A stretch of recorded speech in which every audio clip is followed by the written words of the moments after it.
gigini wananga ibona shi ati gigini wananga ibona shi langutisa vakamani vaendla langutisa vakamani vaendla swi tikomba ingaku eka lembe ra 2023 hi ta va tinqambi hi tele leswi swi landza ku va ku ri na minkandziso na swithombe leswi nga ku jikajikeni ka swiyenge swa mabulu hi ku hambanahambana ka swona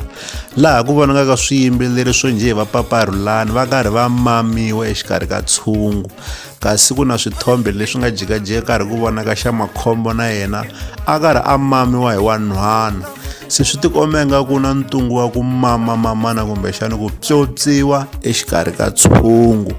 munhu a nikiwa case entaleni wa vanhu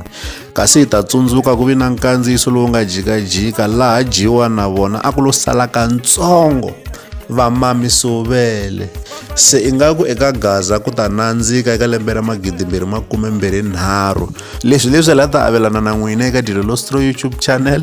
loko mi nga se subscribe hi kombela nseketelo wa n'wina eka n'wina mi nga subscribe hi ri xandla ehenhla ka xin'wana xandla nseketelo wa n'wina hi wu khensa hi tlhela hi vuyelela la ka Dilolostro YouTube channel hi le godini.